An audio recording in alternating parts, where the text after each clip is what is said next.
following is a conversation with Dr. William E. Pannell, a minister, an author, and a professor emeritus of preaching at Fuller Theological Seminary. Dr. Pannell was a minister during the Civil Rights Movement and preached in parallel to Dr. King, Malcolm X, and other revolutionary activists such as Bobby Seale and Huey Newton. His books include My Friend, the Enemy, Evangelism from the Bottom Up, and The Coming Race Wars, A Cry for Reconciliation, which is one of the subjects of our conversation today, among other central aspects of his life. Dr. Pannell is one of the most wise and accomplished people that I've ever personally met, so I hope you enjoy our conversation. This is somebody who, more than just watching it all go down, was a part of it all going down. And just quickly before we start our podcast, our sponsor, Serenity CBD, is making a special offer for our new viewers. Coming from a variety of backgrounds, including yoga, holistic healing, culinary arts, and renewable energy, Serenity offers full-spectrum CBD-rich hemp extract products that are handcrafted in small batches using only natural ingredients. My favorite product of theirs, which is the topical balm that I use after my workouts to ease sore muscles, is made of shea butter, coconut oil, beeswax, lavender, eucalyptus, and juniper, among other ingredients. I'm someone who is really responsive to smells, and this product smells amazing, and it rubs in really smoothly. You can get free shipping on orders over $50 and get an additional 30% off using the promo code in our description. Without further ado, this is our conversation with Dr. Pannell. One would not think, for instance, of the civil rights movement as a religious movement. But as you know, the leadership of that movement were pastors. They were members of congregations. Rosa Parks was a member of a strong Baptist congregation in her city. So if you were to check that out, that's very significant. Very significant, and it's very easy to forget that in a secularized society such as ours. We want to talk about politics and all the rest of it as if it was in a kind of a vacuum, when the truth of the matter is, apart from our religious heritage, some of this couldn't have even happened. Secularism did not give us the civil rights movement. Religion did. And we don't always want to talk about that, but you have to put those things together to make sense of the whole in this America of ours. Noted. And that I suppose we could start then with your own introduction and education into both ministry and religion, and also inherently interwoven, obviously, with civil rights. Would you say those are central themes in your life? I feel as though those two terms are probably synonymous with your name at this point. Well, I'm not so much the civil rights being central, though I could get to that as you kind of moved into it. I wasn't born into it. Hardly anybody was. But that's another. Wow, what a story that would be, given our history. Our family was the first black family in this small southern Michigan town. So I grew up as one of the members of the minority community. We didn't have enough black people there in town to have, say, for instance, have our own church even. I didn't think a whole lot about that one way or the other, because I wasn't interested in church no matter who sponsored it. But that to say, I was the oldest of 8 children, and all of that. And when it became time to make a commitment to Christian ministry, I went to a seminary. And but this was ancient history. 1947 is ancient history, and there was all kinds of stuff going on in the world that I didn't know anything about, never heard about. it was quite a remarkable thing. So what I have become, or what other people think I've become or am, is a process. And I'm sure that's true of anyone, really, or of our listeners, a process.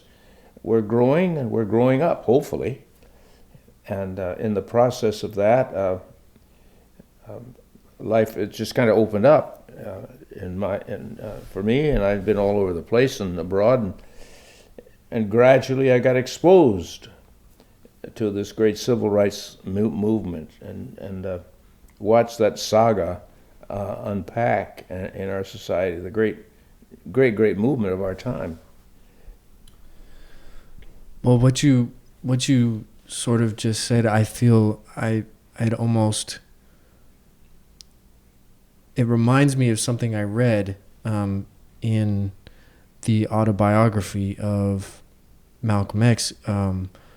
He, according to him and Alex Haley, who helped him write the book, grew up in a small town, was the only black family in town, and he later moved to New York, but and had sort of a tumultuous youth, but according to him wasn't interested in ministry, or he obviously went on a different path to the Nation of Islam, but he was not interested in he had no relationship with God for a large part of his youth.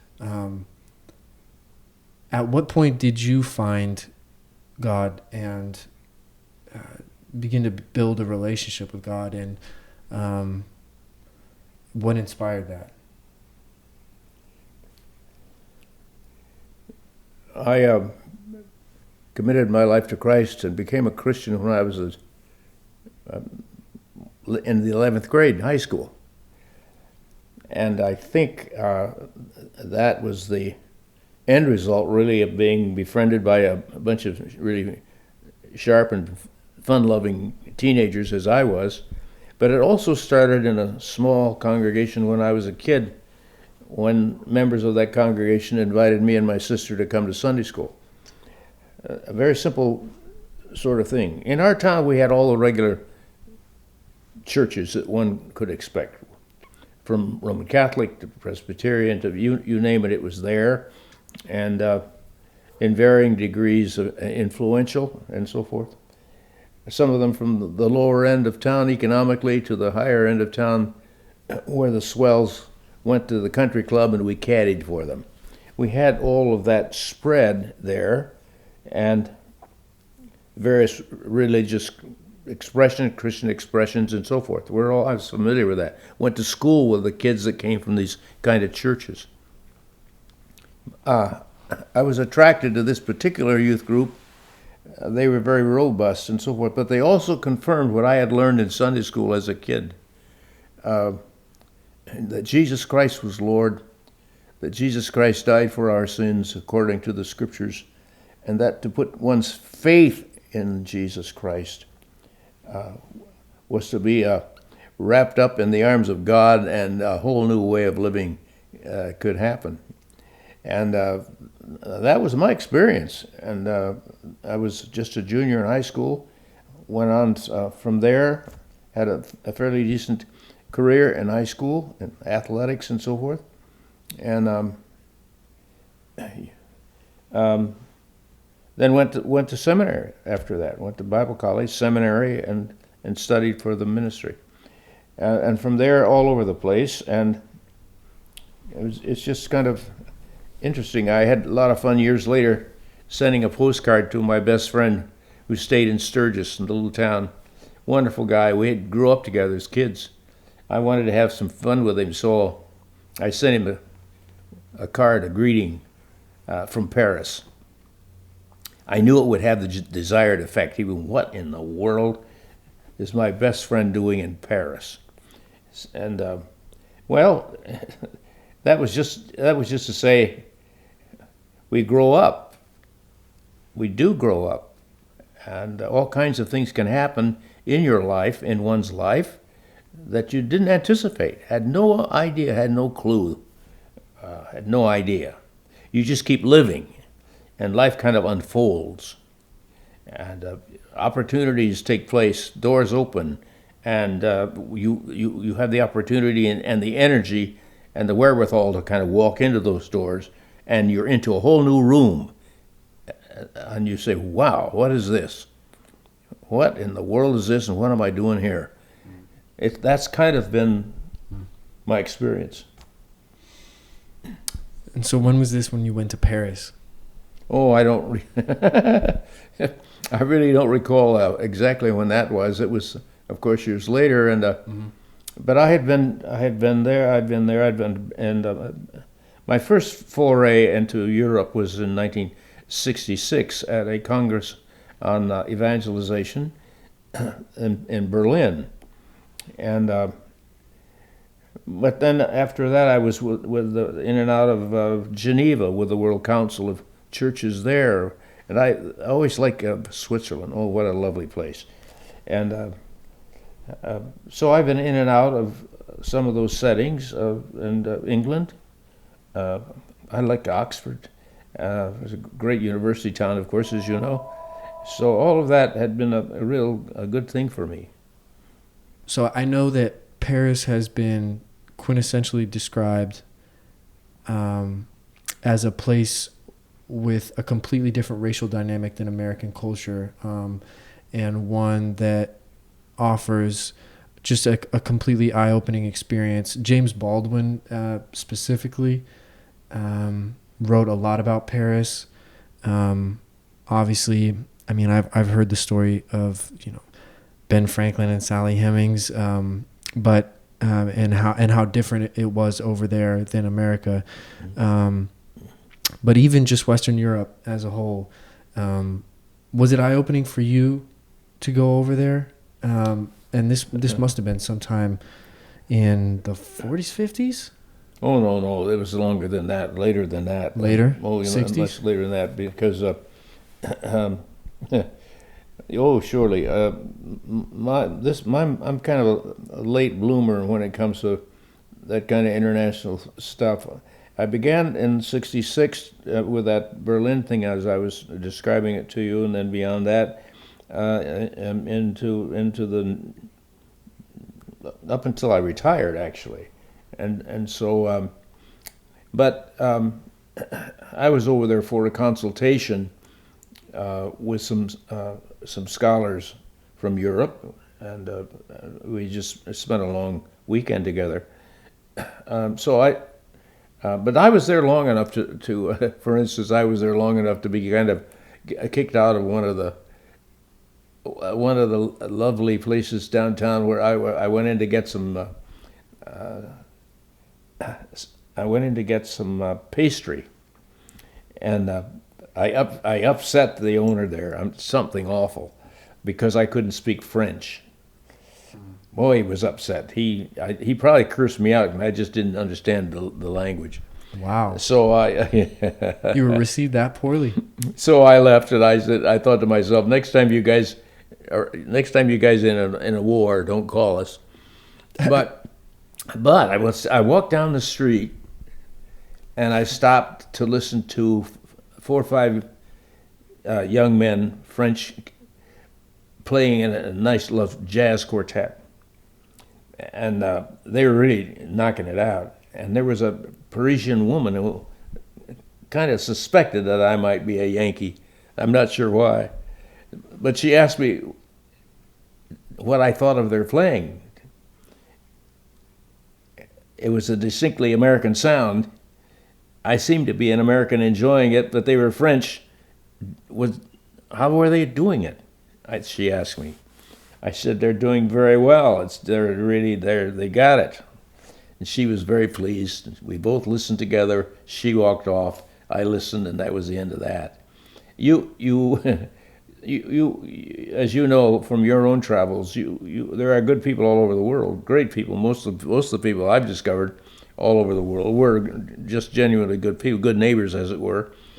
Yeah.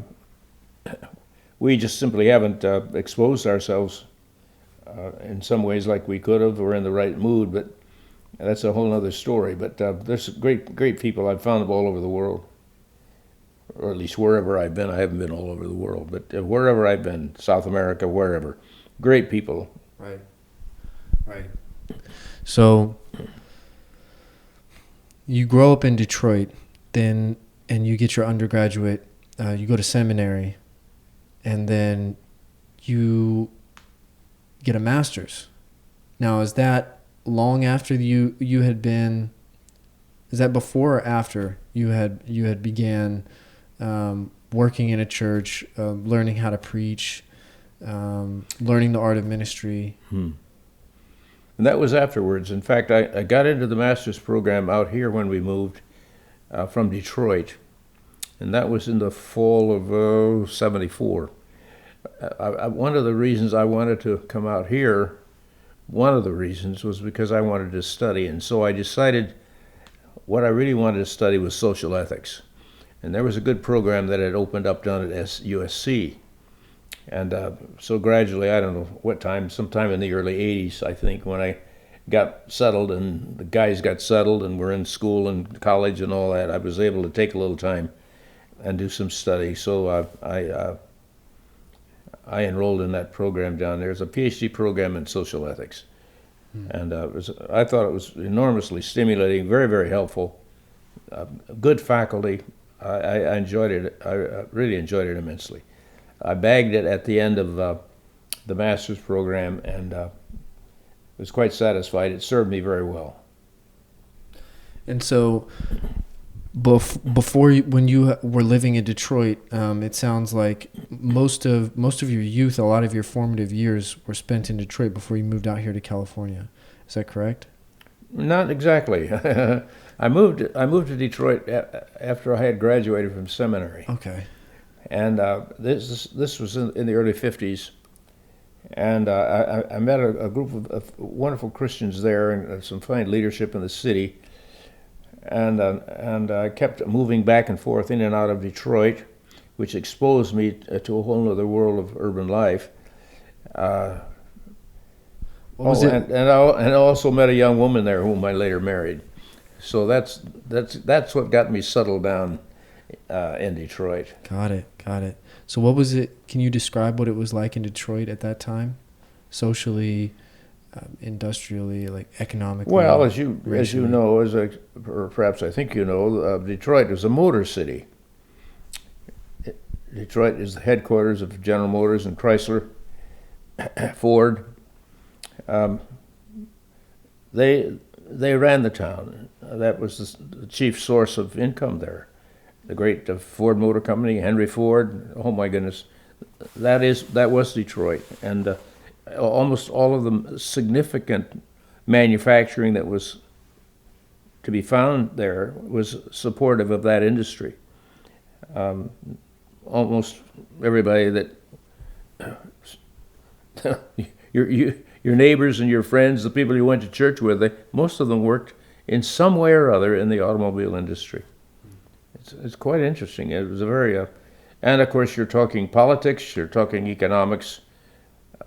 Economics becomes politics in a city such as that. It was a segregated city, and every once in a while they just take a little time out and have another riot, and that usually was almost always occasioned by the encounter between some cops and one of the black citizens. And so, but it was also stimulated. I think if you had a little fun and wanted to study it historically, also you would talk about the movement of black people and white people up from the South to major cities in the North during the Second World War. They were needed for industry. They built bombs and automobiles, airplanes and bombers for the war effort and so forth. But they also brought some of the more negative aspects of their Southern culture as well, and thus contributed to the segregation of those cities. All of those cities of the North were part of that out-migration of black men and women from the Deep South, and whites as well. It swelled the city's population. But Detroit was multi-ethnic. It was Polish, it was Jewish, it was black and white. It was a lot of things. It was a great mix. And of course, you had the great Detroit Tigers baseball team, the World Series of 1968, somewhere down in there. In fact, I always thought that they had more positive influence of keeping that town from blowing apart than did all of the politicians and all of the fat cats from the General Motors put together. That's a really interesting point to note. A lot in journalism, sports journalism is usually disregarded as a pastime that journalists busy themselves with as a way of ignoring the things that are going on in the real world. And I've always taken the stance that sports journalism is much, much deeper than just the game. It's ended wars, civil wars before. It's kept cities together. It unites people in times of hardship. It's something to come together over. And maybe at one time it was something that divided people. But it's an interesting point that you make, that in a time of such division and tension and classism and systemic racism, and that everybody loved the Lions or everybody loved the Tigers. So you worked for some time for professional sports teams or with professional sports teams. Am I correct? Yes. That's an interesting a part of my experience, and I'm not even quite sure when it started. I kind of know, in a way, kind of where it started. Years ago, you'd be interested in this if you. There was a group of people that got together across the country, eventually settled into Washington, D.C., and became the National Prayer Breakfast. Very interesting, but also very controversial. Presidents started coming to that thing, and senators, and oh my goodness, evangelists like Billy Graham and others. And in fact, in the paper today is an article about how the government has taken over that prayer breakfast, that which I find rather interesting. It's going to be interesting to see what they did with that. But I was there many, many years ago, and while I was there, I met a man who was the president of the National Baseball Writers Association. His name was Watson Spoolstra, and he lived in Detroit. And we clicked together and so forth. And before the smoke cleared, through his influence, we started what became the Baseball Chapel Incorporated. And I was one of the first board members. Waddy was a remarkable man, and because he had such integrity as a writer, Watson Spoolstra could walk into any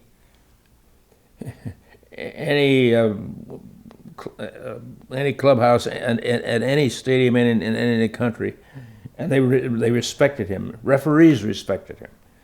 I remember one time, one umpire said, "We trust this guy because he will write the story like we say it, like we said it, like it happened."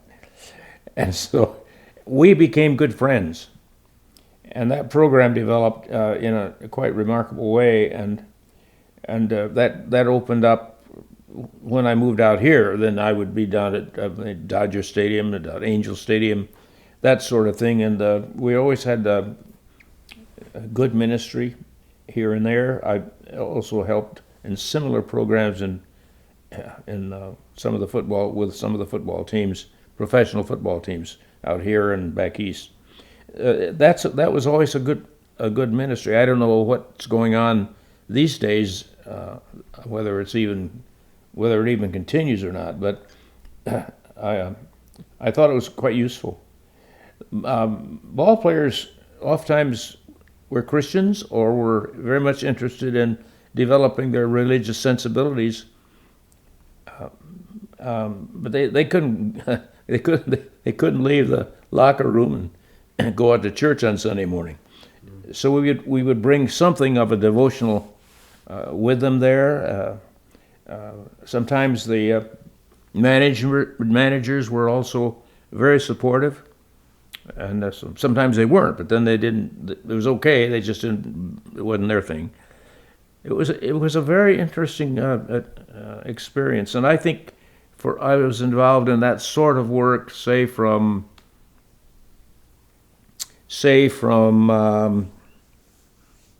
the late '60s up through maybe the mid '80s, something like that, and those were good days, very interesting times in our society, sports-wise. And was it just baseball? Which teams do you recall working with, or was it too many to recount all of them, or was it just baseball, or was there football as well? Mainly baseball, and professional baseball and professional football. Mm-hmm. Any specific teams or players that you remember having notable encounters with? Not really. I don't, not really, but I remember there may have been one mention of an encounter with Reggie Jackson in the Oakland A's. Yeah, well, that's another. Yeah, that's true. I do remember Reggie, and when Oakland had that great several years up there, Alan Dark was the manager. Reggie was doing his Reggie thing. There's only one Reggie Jackson, and wonderful guy, and a lot of fun. Always in the center of things, loud. Always had an opinion. Interesting guy. And the team came down to play the Dodgers, whether it was the World Series or I forget exactly I'm not sure about that, but it was outstanding. Those guys got talking over in the locker room before the game, and Al had to break it up because those guys would talk forever. And he reminded them, "Hey, we got a baseball game. We got to get out of here." They were animated. Those baseball players are not stupid, and neither are football. These guys are sharp. They're smart, and it was always very engaging. Not only on a Sunday morning, but I usually get into town on a Friday night or early Saturday morning, and I'd spend an afternoon with those guys at the hotel, and we'd had some great conversations, and I enjoyed their company very much. Good people.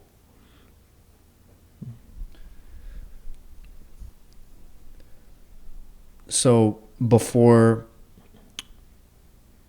I want to say, so there was, moving away briefly from professional sports, there was a mention that I had to ask you about of,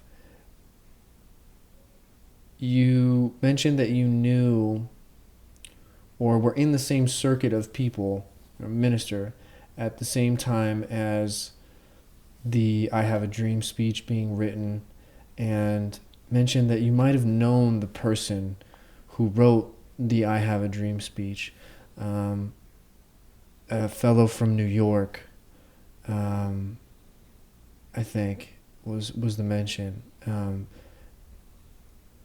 Does that ring any bells? Well, maybe.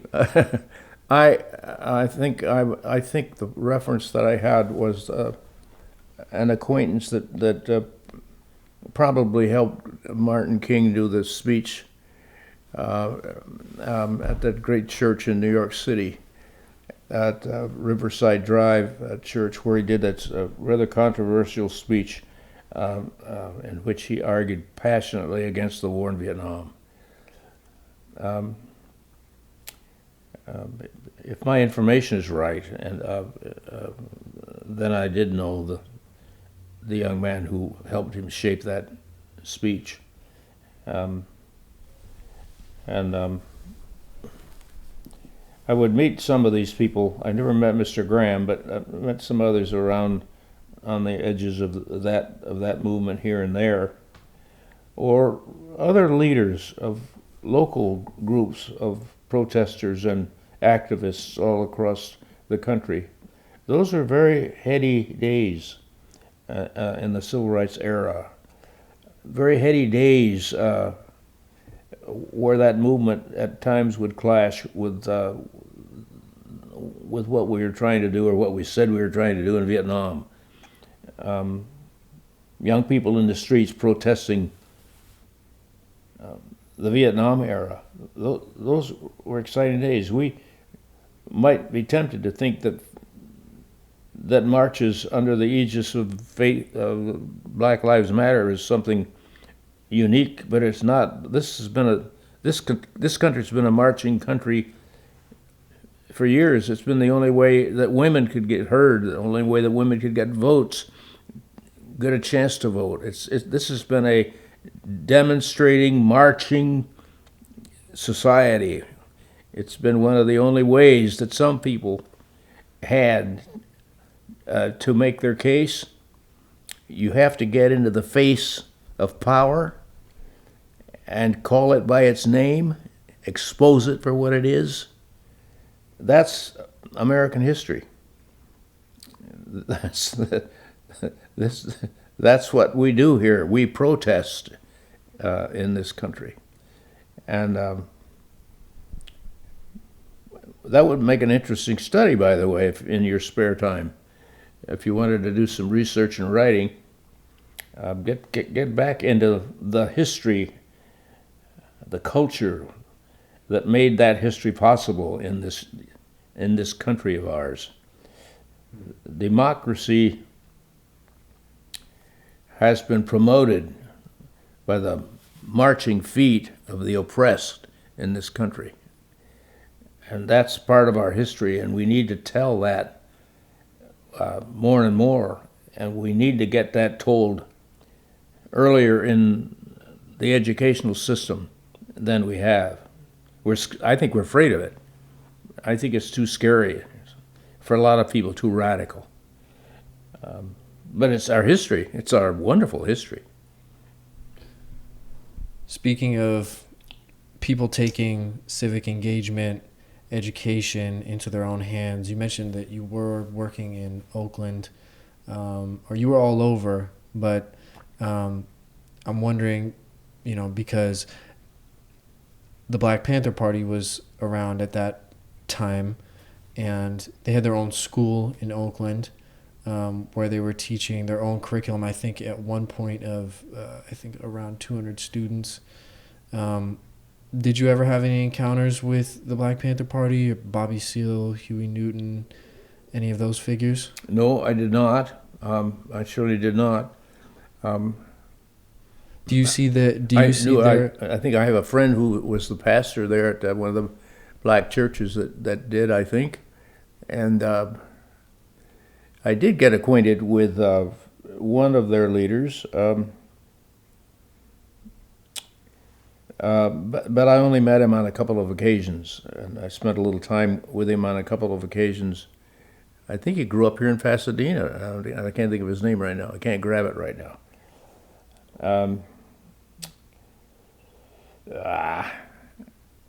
His wife was and continues to be a very remarkable intellectual scholar. Oh, and I can't grab her name either. I'm getting old. I was doing really good until I turned 90. Keep going. We'll come back to it maybe. Okay.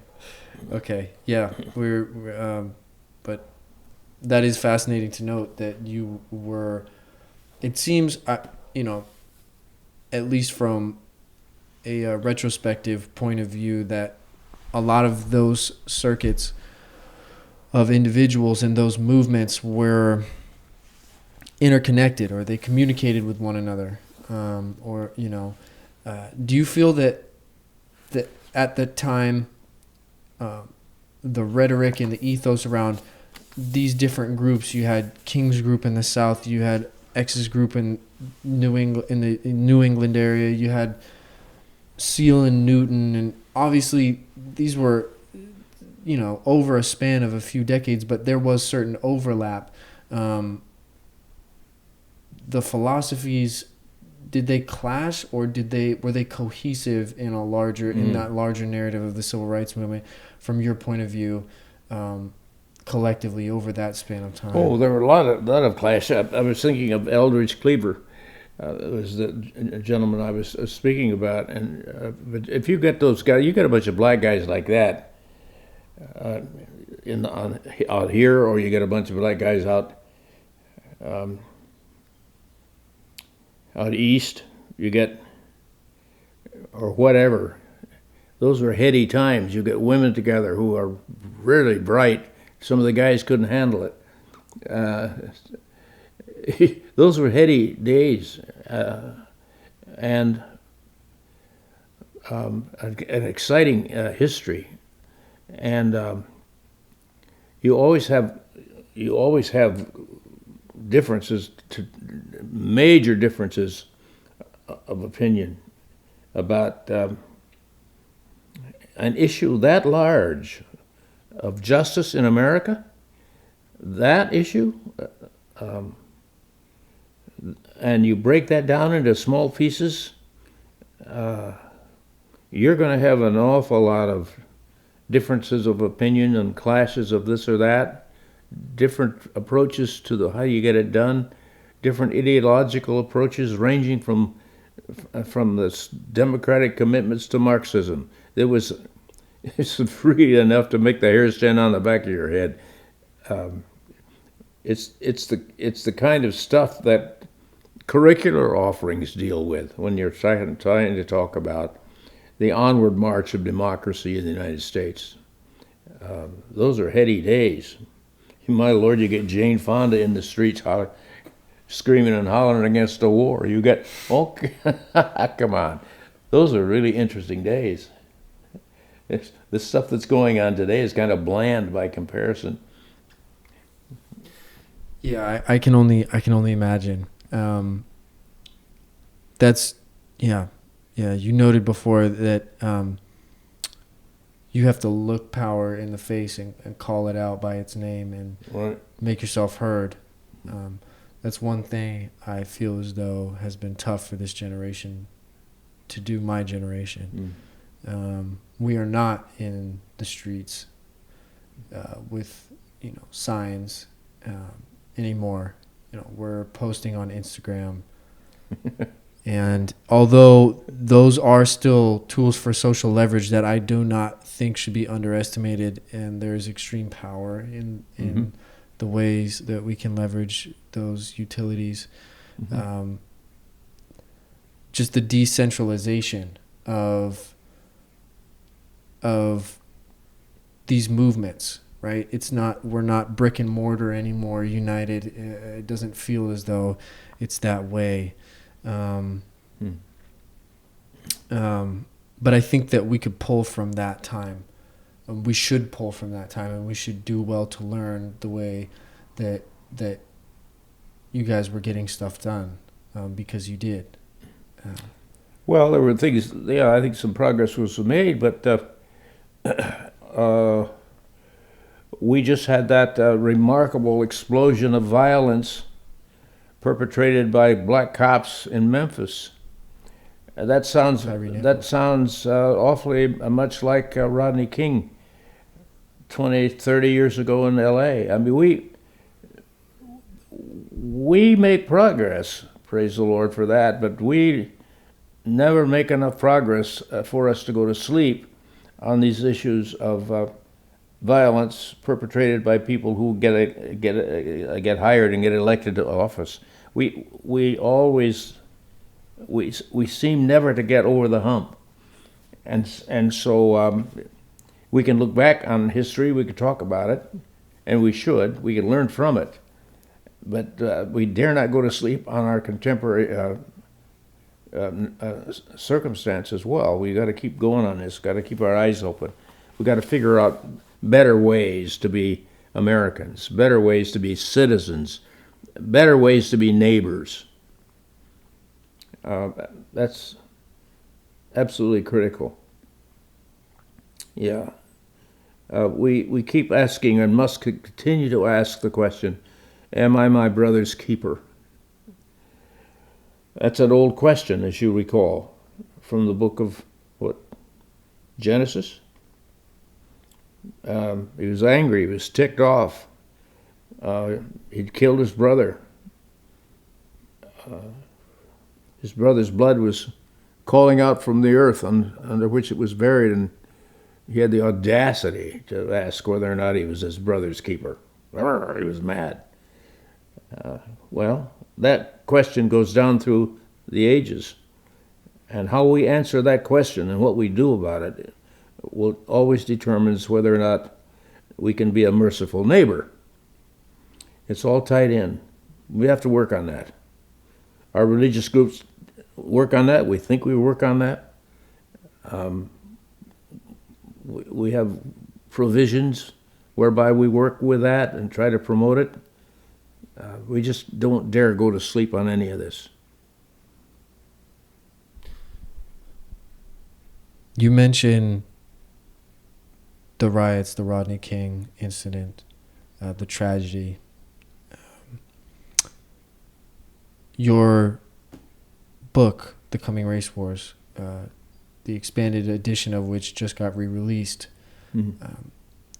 there's a vignette or a mention of this incident. March 3rd, 1991.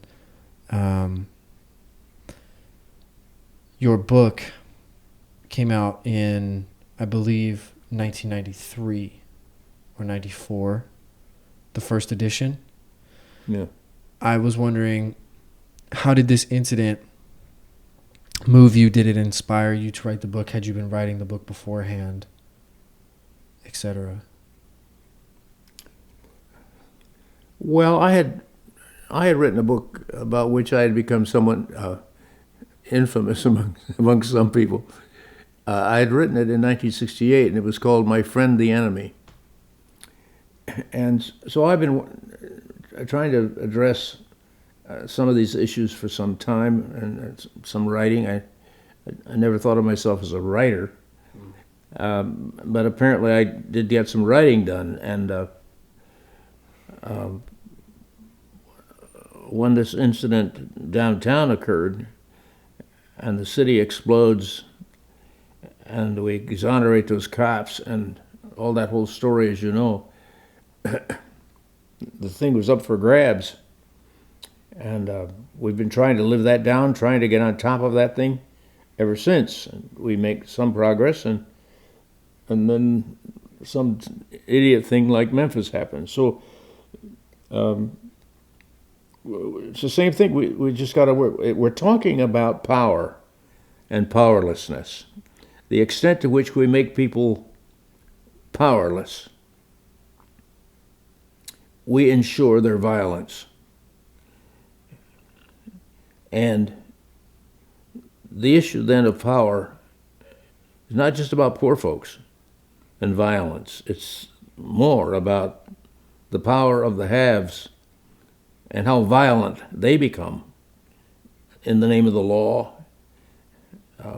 in the name of all kinds of so-called beneficial things that we sometimes ship abroad. So it's we need to spend more time with that. It's the stuff that could be worked on, say, at your department there at the university, in your psych department.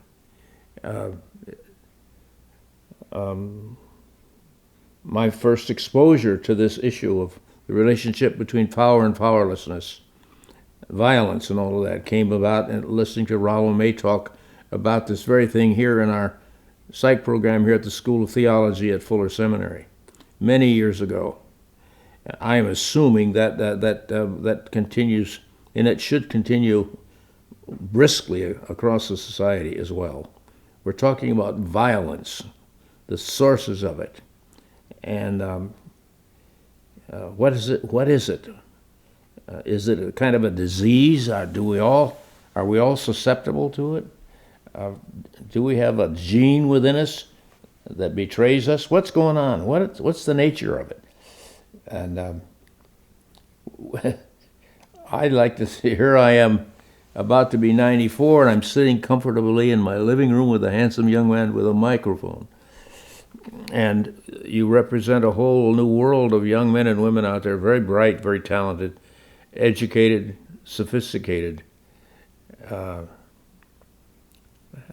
I'm wondering how much time we spend, how much your crowd spends on this topic. We live in a world in the grip of all kinds of violence.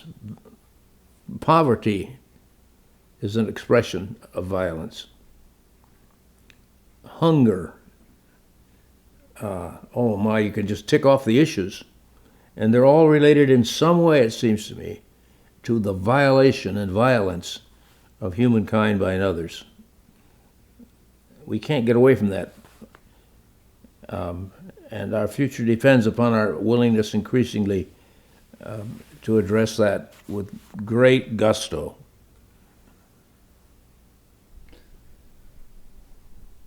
How does that sound to you? Does that make sense?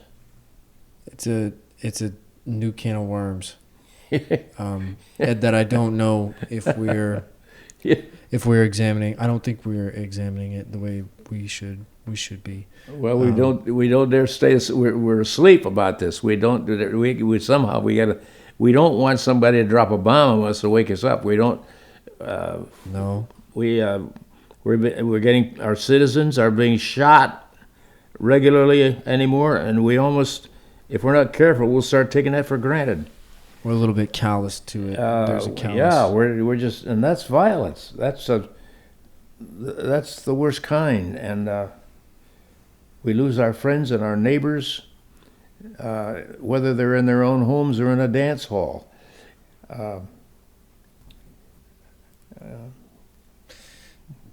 There's this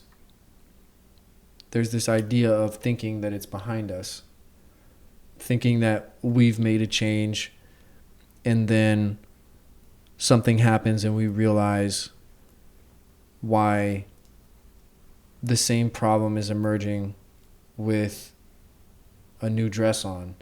Mm-hmm. But you mentioned that there is small progress. So Sergeant Kuhn and the other officers that were, I guess you could say, vindicated, when after that whole incident they were exonerated. They weren't vindicated. Yeah, I mean, still obviously clearly vilified. I mean, but then something like George Floyd happens, this incident, and we see that there is a certain judicial accountability that police are now being held to. There isn't like a get out of jail free card maybe, when we see the sentences for those officers, and we see the punishment matching the crime at a legislative level. Does that indicate anything? Does that? It doesn't feel any better, but you know, it surely spurred a lot of change. One of them being certain like proactive police forces and departments around the country implementing new ways to train and educate officers on responsive policing. One of them being the ABLE program, which is active bystandership in law enforcement, which is, it focuses on the culture of policing, because you sit there and you ask, well, why does this thing keep happening? other than, because we know that there are good officers. We know that there are bad apples, but we know that there are good officers who are focused on doing the right thing.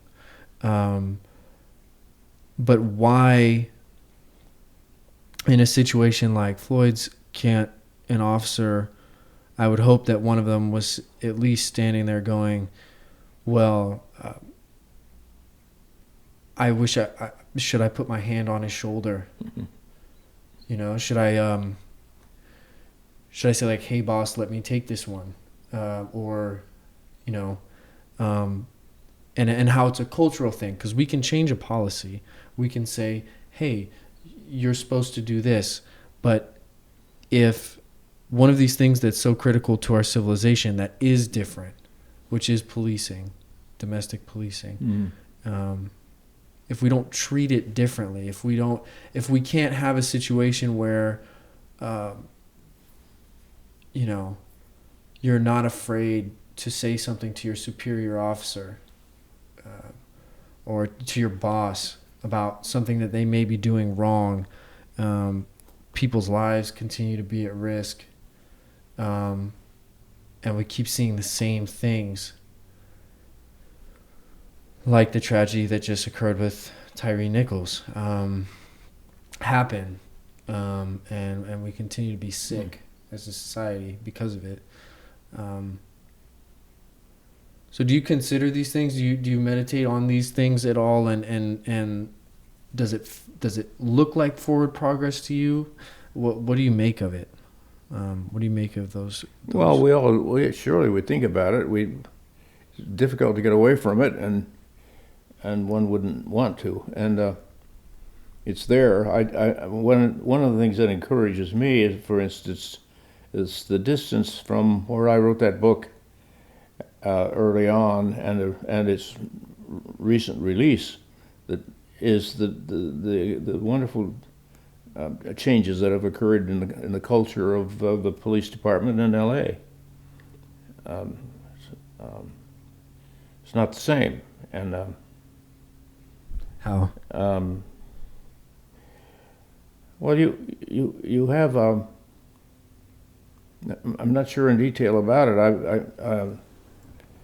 One of these days, before she leaves town or moves on to something else in retirement, you ought to ask the person who's been the director of police training down there for all of these years, and when she talks to me a little bit about it, our conversations, when she describes the attitude, the spirit that prevailed in the department itself.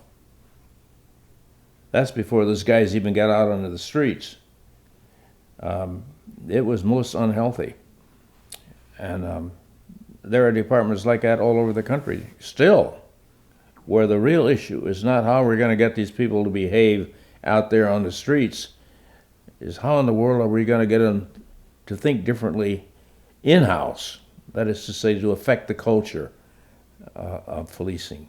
That's still an ongoing thing in this country. Major proportions, and you have to constantly work at it. It turns out that cops are human.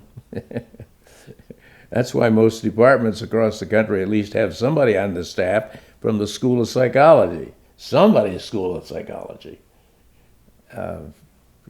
They're mostly understaffed in that regard, but cops are human.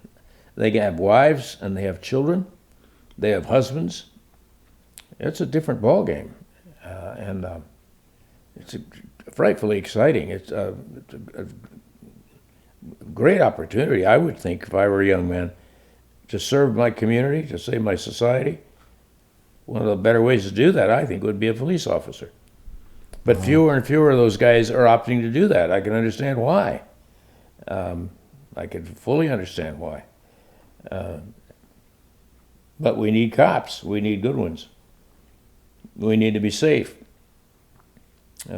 What's the best way to ensure corporate safety in times like these?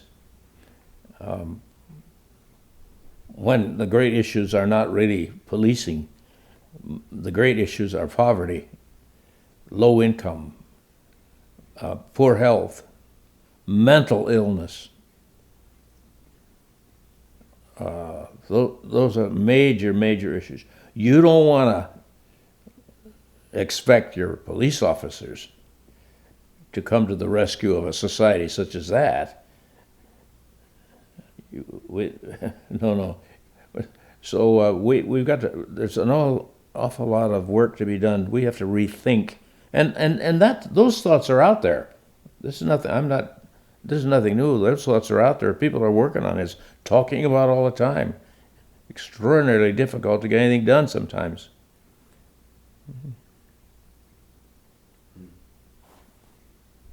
Agreed. Yeah.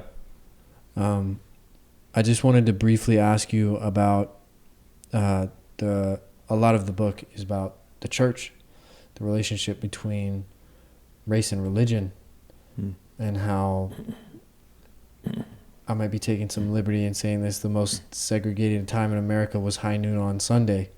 Yeah. I just kind of wanted to hear you talk about that. Well, that's an old comment that's been around for a very, very long time. The most segregated hour in America is Sunday morning at 11, and I think that's still true. I still think that's true. What has changed is that there are an increasing number of people who don't care about that. There's a whole new crowd out there that would say, if they heard the remark, would say, "Who cares?" Nobody gives a damn about that anyhow. The church is a relic of the past. Forget it. And that's religion, yes, perhaps even spirituality, but the church, it doesn't ring any bells. And a lot of churches are not very healthy. They're populated by a bunch of us old folks.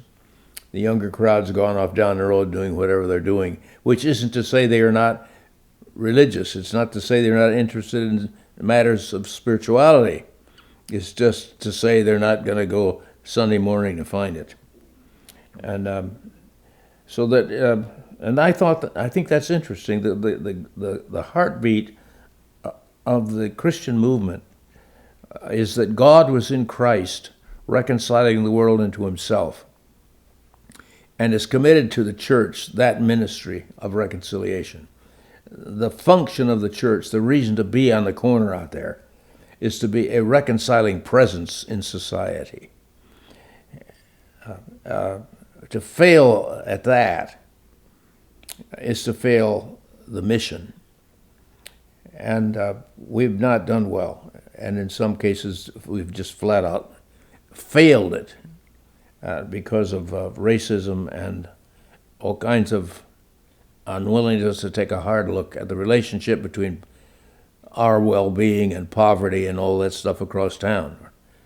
So we've got an awful lot of work to do yet. We're looking at it, we're working at it. There are some good breakthroughs around here now and then. Protestant, Catholics, Jews working on this from their various religious orientations. We're grateful for, but my, oh my, the Christian movement,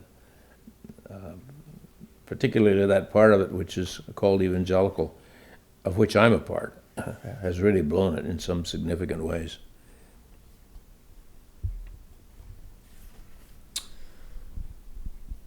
Is this something that you and your pupils are focusing on at Fuller, where Fuller Seminary, where I would like to note that you do have a new center for, can you tell me the title? It's the William E. Pannell Center for Black Church Studies. Black Church Studies. I think that's going along well. I got my name is on the door, but I'm not down there very much. Somehow or other I got older, so I'm not there, and I don't have the energy to be there. But I think it's going well. I'm in touch with the leadership, and I'm impressed.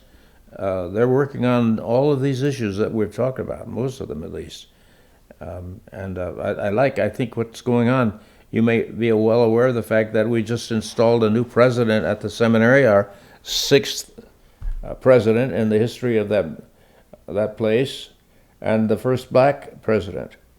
And I'm very much impressed with him. And his name is?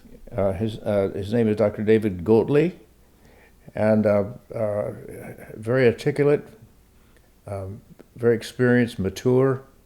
He's been around the block both nationally and internationally, and so he brings a great deal of experience and talent to that post. I'm looking forward to getting better acquainted. And the seminary looks and sounds differently. But on the other hand, delivering education these days, religious or otherwise, your university knows this, and everybody knows this. Delivering education has become quite a challenge since COVID particularly, but since technology especially. And the question then is, how do you most effectively deliver education? How do you live in a society where young people are not particularly interested in reading? And some of them can't read very well, but they do love their own pictures on their funny little machines. It's very interesting. So it's up to you guys, that's the younger crowd, to figure out what kind of world do you want to live in, and where do you go to get prepared to live in it and to work in it, to make a difference. Oh boy, that's exciting. So we need to keep jacking up these institutions and holding their feet to the fire. We need to work more closely with our constituents, making sure that people are excited about supporting the work that we're doing. I can get excited just talking about that, and but I'm not on campus. I don't know what's going on a day-to-day, week-to-week basis. Some of the stuff that I've seen and heard, though, is pretty exciting. I'm pretty jazzed about it.